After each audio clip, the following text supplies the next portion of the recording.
Donc on a vu ce matin que les problématiques de chronicité, d'incapacité prolongée et de retard à la reprise du travail étaient des facteurs complexes qui faisaient intervenir de nombreux déterminants. Et on va voir que ces déterminants sont aussi liés à plusieurs acteurs impliqués dans le processus de retour au travail. Si j'arrive à passer ma diapo, voilà. Plusieurs acteurs impliqués dans le processus de retour au travail. Il existe naturellement un consensus sur le fait que l'incapacité au travail coûte cher et qu'un moyen de réduire le coût lié à l'incapacité prolongée au travail est de favoriser le retour au travail des travailleurs souffrant de troubles musculo-squelettiques ou de lombalgie. Alors, différents acteurs sont impliqués dans ce processus, à commencer par le travailleur lui-même, l'employeur, le milieu de travail, bien sûr, les soignants, les assurances, la société, et dans la société, on inclut les partenaires sociaux. Le problème, c'est que les différents acteurs inclus dans le processus de retour au travail et de lutte contre l'incapacité prolongée au travail peuvent éventuellement avoir des priorités divergentes, voire, pour compliquer le tout, peuvent avoir la possibilité de transférer les coûts sur un autre. Et c'est ce qui va en partie compliquer la communication et la coordination de tous ces acteurs dans un objectif commun de retour au travail. Alors, concernant le travailleur, parmi les différents acteurs, peu ont un rôle aussi important que le travailleur lui-même pour le processus de retour au travail. Et pour le travailleur, il ne faut pas perdre de l'esprit que le statut de l'emploi, qu'il soit en arrêt de travail ou au travail, est directement lié à ses revenus potentiels. Et même si ce n'est pas la première chose qui pose problème au début de l'arrêt de travail, à long terme, le statut vis-à-vis de l'emploi sera directement lié à ses revenus potentiels.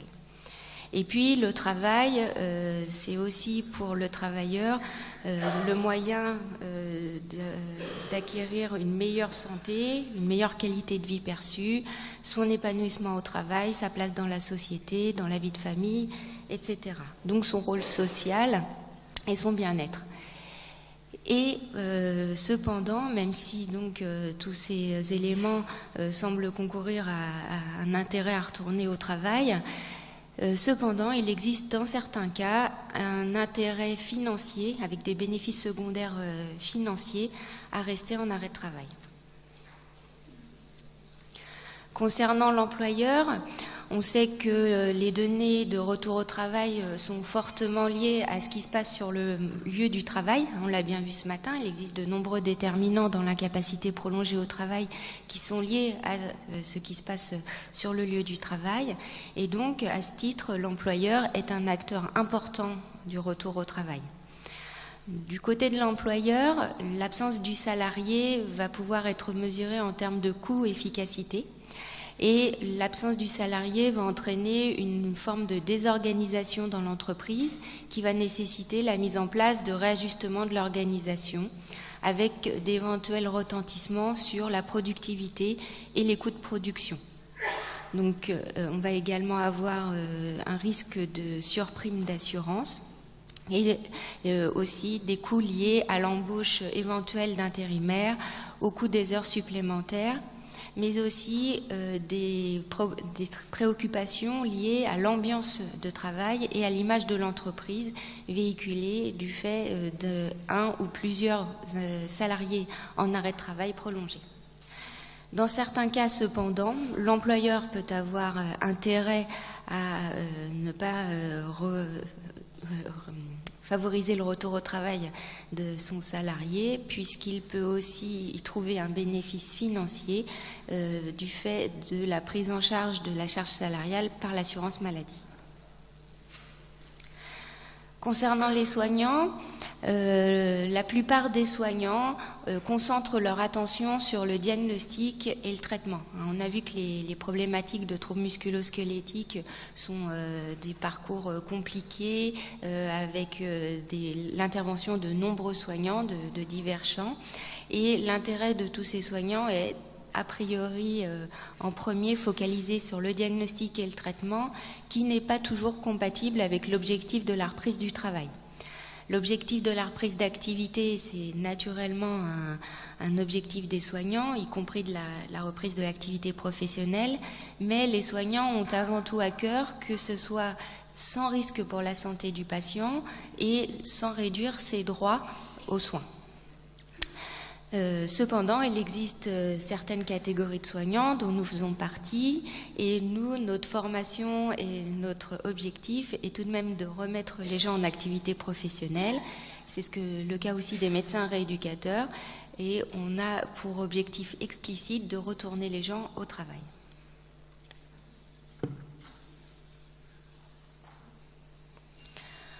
Le point de vue de l'assurance. L'assurance maladie a pour objectif d'endosser les coûts liés à la maladie pour ce qui concerne la prise en charge médicale, mais aussi la compensation des pertes de revenus liées à l'arrêt maladie, indemniser l'incapacité des assurés.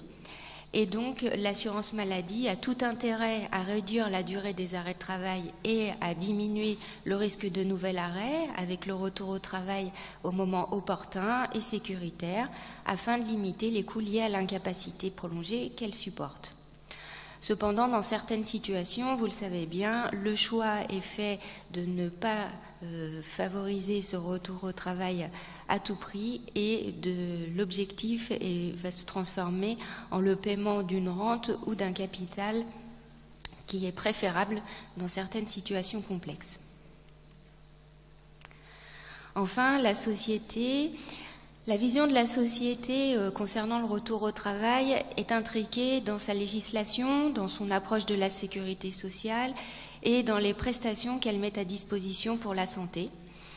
La société a donc, comme le reste des autres acteurs, intérêt à diminuer ses coûts liés aux soins et à l'incapacité, mais elle a aussi pour objectif de faire face à sa productivité afin de maintenir son niveau de croissance économique.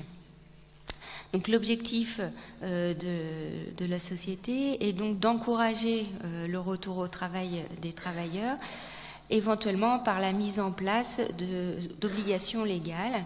Et un certain nombre de pays mettent des mentions légales concernant l'incitation au retour au travail dans des conditions appropriées pour les travailleurs et pour les employeurs, un certain nombre de dispositifs pour lutter contre la discrimination des travailleurs handicapés. Et la société peut également influencer les comportements de la population face à la demande de réponse aux soins et à l'utilisation du système de soins par notamment la diffusion de campagnes d'information grand public.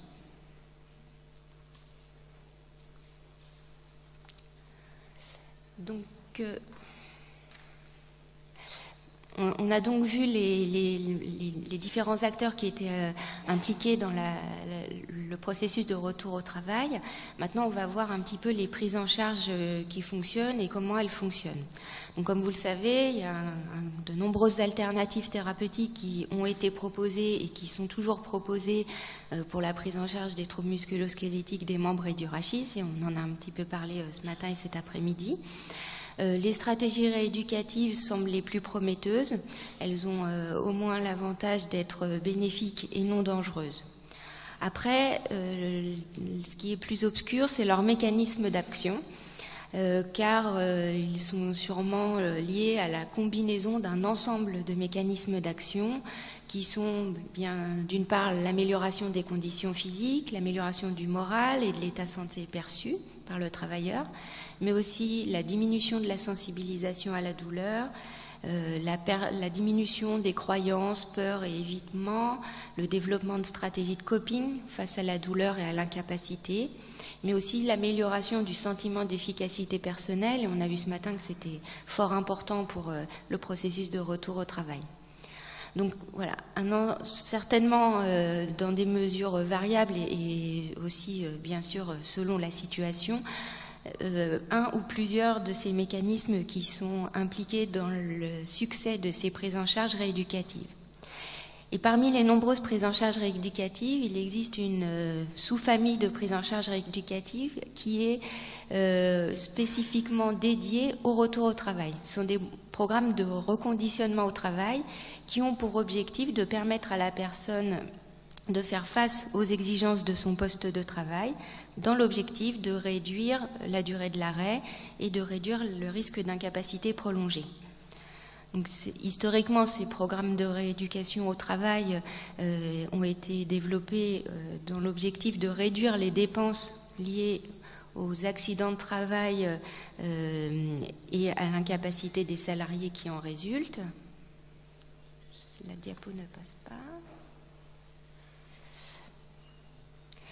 Et ces programmes de reconditionnement au travail ont l'objectif de retourner les gens au travail et nécessitent donc, dans des proportions variées, de reposer sur des analyses et une prise en compte beaucoup plus importante que dans les programmes de rééducation classiques de la situation de travail.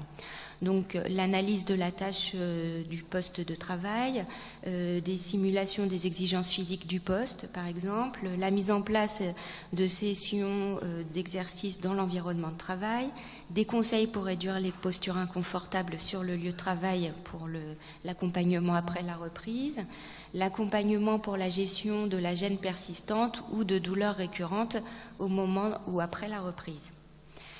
Ces stratégies ont montré une efficacité en termes de réduction de la durée des arrêts de travail à partir du moment où elles réunissent 4 composantes, c'est-à-dire un réentraînement physique intensif pour améliorer les capacités aérobies, la force, l'endurance musculaire, la coordination, une approche cognitivo-comportementale pour lutter contre les peurs, appréhensions, évitements, déconstruire les fausses croyances vis-à-vis du retour au travail, une action en milieu de travail particulièrement importante qui consiste en une simple visite du poste et avec des aménagements plus ou moins importants, en tout cas une intervention sur le lieu de travail et avec une discussion avec les autres acteurs du lieu de travail.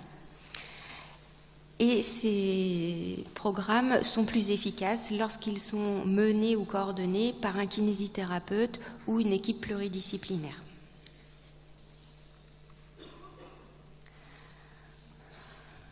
Donc les interventions en milieu de travail, comment ça fonctionne et quel est leur objectif?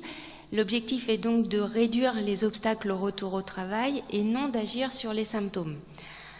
À partir du moment où les causes de l'incapacité au travail sont liées à des facteurs de risque professionnels, le retour au travail sur le même poste, dans les mêmes conditions qu'avant l'arrêt, risque d'échouer et peut parfois conduire à des rechutes avec des arrêts de travail répétés, voire prolongés, étant donné que le patient salarié va se retrouver face aux mêmes problématiques qu'avant l'arrêt, éventuellement les problématiques qui l'ont conduit en arrêt lorsque c'est un accident.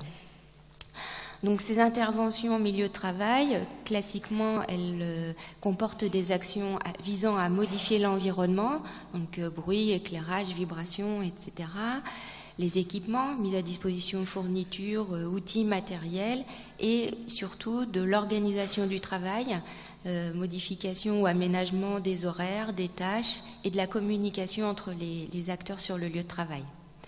Leur efficacité a été démontrée pour réduire l'intensité de la douleur, même si ce n'est pas leur objectif initial. On montre une diminution de l'intensité de la douleur par effet indirect, la diminution de la durée des arrêts de travail et de l'incapacité. Ces interventions en milieu de travail reposent le plus souvent sur un concept québécois qui est le concept de marge de manœuvre. L'objectif étant de créer un écart acceptable entre les capacités du travailleur et les exigences de son poste de travail. Le concept de marge de manœuvre, c'est un concept ergonomique à la base qui permet, qui se définit par la possibilité ou la liberté dont dispose un travailleur pour élaborer différentes façons de travailler afin de rencontrer les objectifs de production sans effet défavorable pour sa santé. Donc l'objectif des interventions au milieu de travail est de créer ce coussin entre les capacités du travailleur et les exigences de son travail afin qu'il puisse refaire face aux exigences du travail habituel qu'il avait quitté, mais aussi faire face à sa propre variabilité, un rebond douloureux, la fatigue, et aussi à la variabilité de l'environnement de travail, bien sûr, surcroît d'activité, absence d'un collègue, indisponibilité d'un outil. Ce concept de marge de manœuvre est basé sur des marges de manœuvre, d'une part thérapeutiques, c'est-à-dire qu'on va améliorer les capacités du travailleur, les capacités fonctionnelles du travailleur pour faire face aux exigences du poste de travail, et d'un autre côté, des marges de manœuvre dites professionnelles qui correspondent donc à l'aménagement des conditions de travail. Et donc le modèle de retour thérapeutique au travail, le RTT des Québécois, qui est un retour progressif au travail qui est largement basé sur le concept de marge de manœuvre, et vous connaissez sans doute le modèle de Sherbrooke, illustre parfaitement ce concept avec un diagnostic de la situation de handicap au travail dans l'objectif de mettre en place une intervention clinique et une intervention en milieu de travail. On va tenter d'améliorer les capacités d'adaptation personnelle, marge de manœuvre dite thérapeutique, et tenter de mettre en place une action ergonomique participative, marge de manœuvre dite professionnelle. L'intérêt en termes de coût-efficacité de ces retours thérapeutiques au travail a été largement démontré, avec une accélération du retour au travail sur le poste habituel et une amélioration des critères de qualité de vie pour les travailleurs, et ce jusqu'à 5 ans. Alors, toutes ces interventions en milieu de travail, il en existe diverses dans divers pays. Quels sont les dénominateurs communs à leur succès ? Quand on regarde dans la littérature l'ensemble de ces études, on relève 3 principaux groupes d'éléments qui semblent indispensables au succès de ces interventions en milieu de travail, qui sont des éléments en direction du travailleur, des éléments en direction du milieu de travail et des éléments en direction des autres interventions dans le processus de retour au travail. Concernant les éléments en lien direct avec le travailleur, il est bien démontré que l'approche cognitivo-comportementale pour lutter contre les peurs, croyances fausses croyances liées aux appréhensions du retour au travail sont très importantes. Les conseils, l'éducation thérapeutique pour la gestion de la douleur et pour la reprise de l'activité physique, les programmes d'exercice physique, évidemment, améliorer les capacités aérobies, les capacités fonctionnelles de la personne, et l'évaluation de l'incapacité du travail. L'incapacité au travail, pardon. Les éléments qui sont en lien direct avec le travail sont l'évaluation ergonomique du poste, les éléments d'ergonomie participative qui pourront être mis en place sur le lieu de travail, les aménagements temporaires, voire les modifications définitives des conditions de travail, et les programmes de réadaptation centrés sur les conditions de travail, les programmes de type réentraînement au travail dont on vient de parler. Et enfin, d'autres éléments qui font intervenir les autres acteurs du processus de retour au travail, qui sont l'accompagnement administratif. On a vu ce matin que les conflits médico-légaux sont particulièrement délétères et retardent le retour au travail. La communication entre les acteurs, et ça on va s'y attarder, l'approche multidisciplinaire et la coordination pour le retour au travail. Alors, comment ça fonctionne ? Là, on a vu les piliers, les 3 piliers de ces actions en milieu de travail. Mais comment elles fonctionnent ? Elles ont montré des résultats très encourageants, à la fois pour le retour au travail des troubles musculo-squelettiques des membres supérieurs et du rachis, ces interventions en milieu de travail, mais il semble que le processus d'action soit directement lié au fait qu'il y ait d'une part l'implication de tous les acteurs concernés, y compris le travailleur, et une action en parallèle sur le milieu de travail avec des changements dans l'organisation du travail. Donc l'implication de tous les acteurs et une action sur le milieu de travail. Il semble que ce soient les deux piliers clés. Mais, il ne faut pas rester naïf et nous savons bien que ce genre d'intervention reste complexe. Il nécessite des déterminants multiples, il nécessite des éléments de contexte favorables à leur mise en place et surtout des moyens et une énergie humaine non négligeables. Donc pourquoi se coordonner? Pourquoi coordonner les acteurs du retour au travail? Parce que on va voir que la prise en charge médicale a un impact sur le retour au travail, en dehors du soin délivré, mais aussi que le milieu de travail a un impact sur la reprise du travail. Et que les deux partenaires, les partenaires des deux milieux de travail et de soins sont parfois un petit peu contradictoires et que leur coordination faciliterait grandement le retour au travail. Donc on le sait, une bonne santé permet de bien travailler et on sait aussi l'impact délétère des médicalisations excessives, morcelées, voire incohérentes. Et on sait aussi que le médecin de soins se trouve régulièrement dans un paradoxe qui est lié à la délivrance d'un certificat d'arrêt de travail alors qu'il a potentiellement pour objectif de retourner son patient au travail.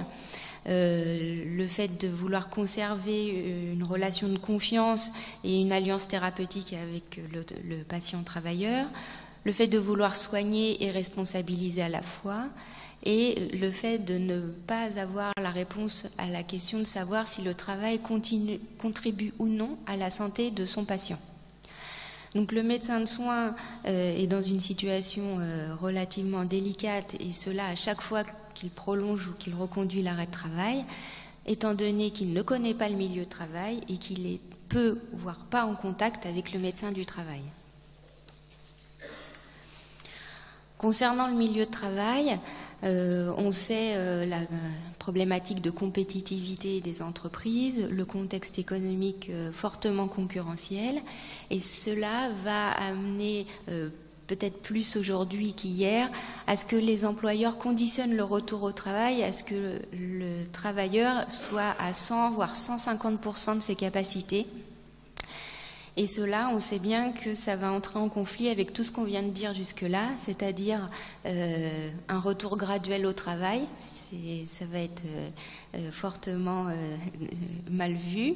Et on va arriver à des situations relationnelles défavorables entre salariés et employeurs, du fait justement de cet éventuel manque de récupération des capacités, des échecs de retour au travail, des rechutes, des prolongations de l'arrêt de travail, voire, dans les cas les plus ennuyeux, la fin du contrat de travail.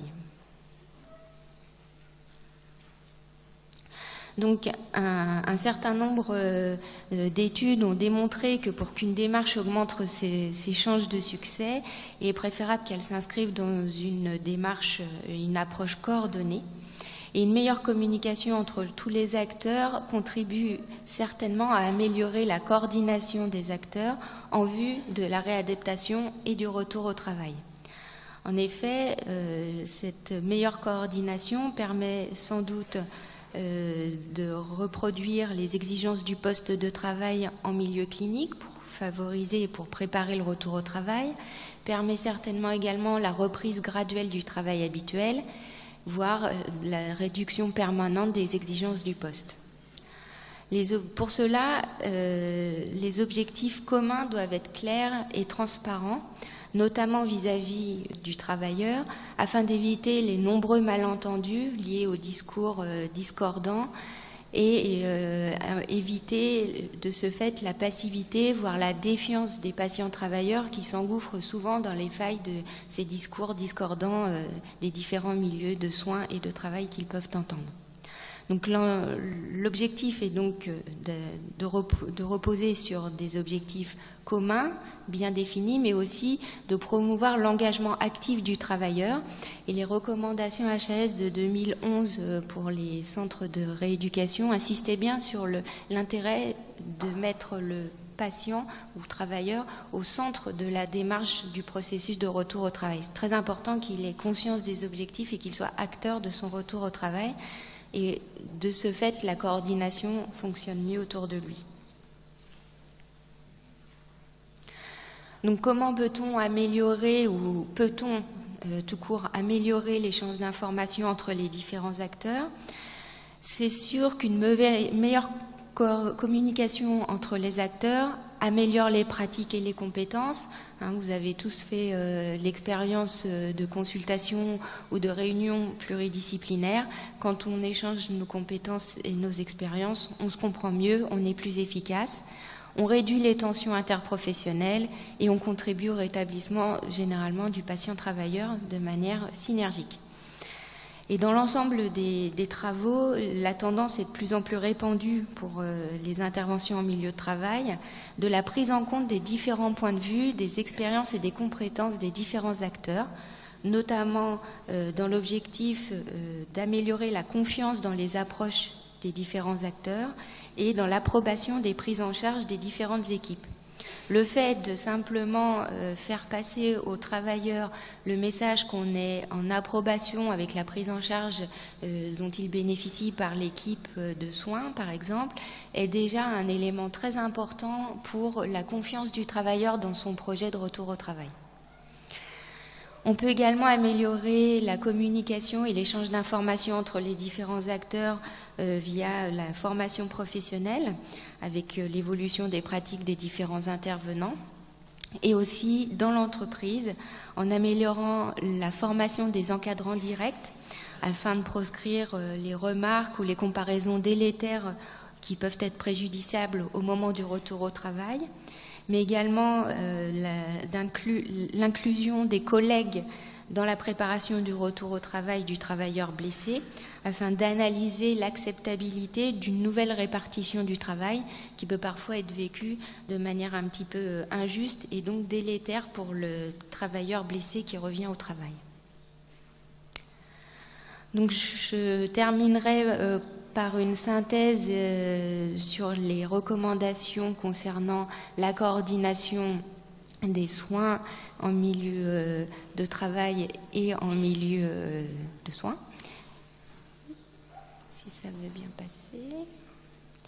Donc l'objectif est, lors de la visite de pré-reprise pour les travailleurs souffrant de troubles musculo-squelettiques ou de lombalgie en arrêt de travail répété ou prolongé, est d'une part en direction du travailleur, lui rappeler qu'il n'est pas nécessaire d'attendre la disparition complète des symptômes et qu'au contraire la reprise précoce du travail améliore le pronostic de la lombalgie, et évaluer en concertation avec le travailleur la nécessité éventuelle d'une démarche de maintien en emploi. En direction des autres acteurs du processus de retour au travail, il est recommandé de s'assurer de la compréhension partagée par les différents acteurs du travail, le médecin traitant et le médecin du travail et le travailleur, de la situation des objectifs de la prise en charge. Il est recommandé également d'évaluer avec l'accord du travailleur la nécessité d'une concertation avec le médecin du travail, les spécialistes, le médecin conseil et les autres acteurs du maintien en emploi, et de veiller surtout à la cohérence des messages délivrés par les différents intervenants. Donc on l'a vu, la coordination des acteurs a une influence positive sur le taux de retour au travail, sur l'incapacité et la douleur chez les travailleurs qui retournent au travail. Cette coordination peut être facilitée par des contacts entre les acteurs de soins, avec le médecin du travail et avec l'accord du travailleur qui doit être au centre de la démarche. La coordination entre les acteurs peut être facilitée par le maintien d'un lien entre le milieu de travail et le travailleur, qui est très important pendant la durée de travail, et notamment lorsqu'il se prolonge ou qu'il se répète. L'étude de poste et d'éventuelles propositions d'aménagement de poste, la concertation des acteurs sur le milieu de travail pour préparer le retour et les conditions de travail, et la résolution d'éventuels problèmes médico-administratifs et sociaux. Il est donc recommandé d'informer l'employeur, avec l'accord du travailleur bien sûr, des conditions souhaitables pour la reprise, de programmer une visite du poste de travail, si possible en présence du travailleur, d'organiser une concertation entre le travailleur, l'encadrement, l'employeur et éventuellement les collègues sur le lieu de travail, et de s'assurer de la mise en œuvre des démarches nécessaires au maintien en emploi avant la reprise effective du travail. Je vous remercie.